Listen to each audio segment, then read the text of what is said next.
Happy Friday, everyone! Good morning! It's a beautiful, beautiful January 8th morning. It's the week before universities start up, or at least UCF starts up. So this is going to be my last weekend of freedom. I'm so excited to enjoy my weekend of freedom. Oh, I really didn't want to wake up this morning. I'm telling you, didn't want to wake up this morning. It's bubble bath day. Not just regular bath day, but bubble bath day. So you have to include bubbles. Even if you don't have bubbles, like typical bubble bath solution, you just put any old soap right next to the faucet and it'll turn into bubbles. So everyone should relax in some bubble bath today. And it's also Earth's rotation day. So way back when, let's see, earliest known kind of structure of modeling the celestial bodies and everything came from Babylonian.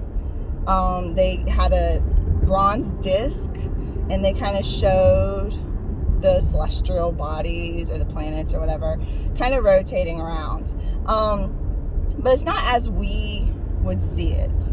According to most people way back when, they tended to think that the Earth was the center of the universe and the whole universe rotated around them. It was actually very common back then to think that way. And it took the first people in Greece, I think it was Plato, if I'm not mistaken. Plato was the first person to say, I think we actually rotate around the sun, not the other way around. It makes more sense that the Earth rotates around that rather than the sun constantly rotating around the Earth, which would be insane because that's a long way to go rather than the Earth just spinning. So, and then after that, the Muslims in the 10th century came up with astrolabes, and they used those to measure the stars' movements in reference to the Earth.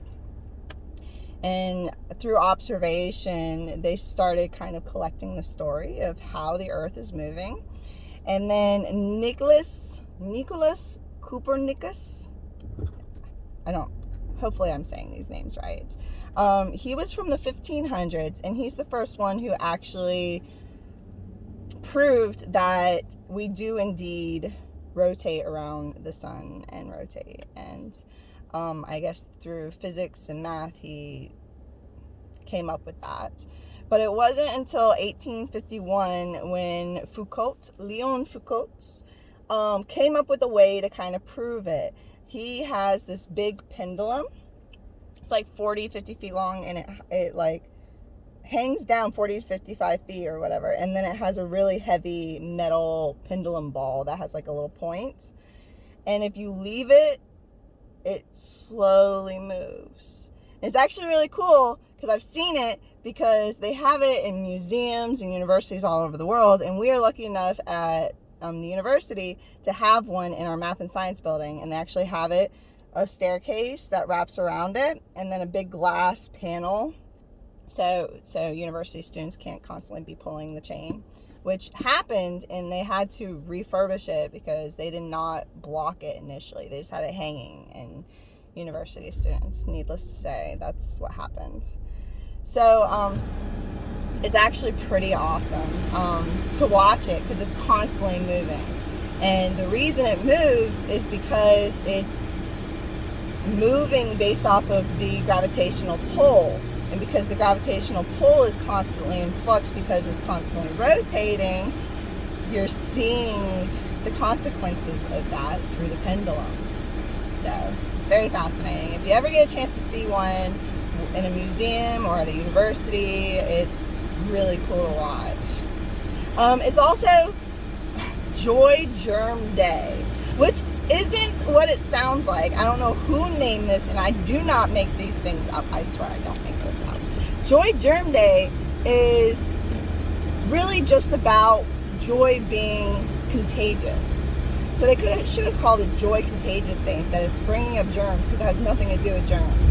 It's about your joy goes to other people. So if you have a choice, if you're kind of just in a blah mood, Pick happiness over grumpiness. Try to push your joy out because it reflects back to you.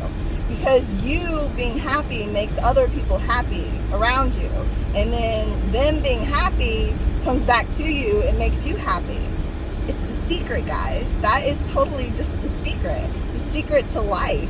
If you want people to be happy and nice, then be happy and nice. If you are grumpy and not very nice at all, then no wonder nobody's nice to you because you're grumpy and nice.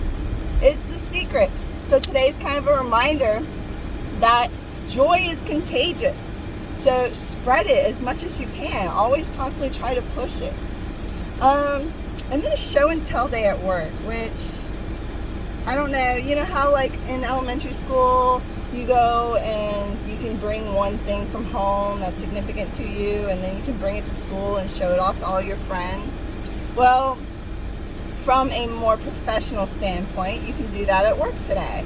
So bring one significant item. Typically in offices, you can bring an item and put it on your desk, and then it's like a conversation piece. But that's kind of where it comes from, is show and tell day. Bring something unique to work and show it to your friends and colleagues or whatever, and then you can have a conversation about it.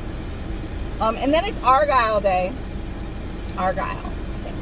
Argyle. It's the diamond pattern. It makes me think of the 60s or 70s, or I'm not quite sure. Those really old, it's like a plaid, but it's all diamond shapes. It actually comes from Scotland. It was the Campbell clan, or the clan Campbell. And they had it in their kilts, and then they put it in their socks. And it's just that constant diamond pattern. And then it became really, really popular after World War I. So I guess it's, what, the 20s? 30s? Oh, I don't know. But you know what I'm saying. And for some reason today we're celebrating the Argyle pattern. So if you happen to have a shirt or a vest or socks in the Argyle pattern, I do not, then go ahead and flaunt them today, because it's about Argyle, the pattern today. And then also, last but not least, it is Elvis Presley's birthday. January 8th is his birthday. So go Elvis. Maybe play some music in his honor. I know Elvis music, it never gets old. So definitely rock some Elvis Presley in your office, at home, and while you're taking a bubble bath. And you guys have a wonderful weekend. I love you all. Mwah.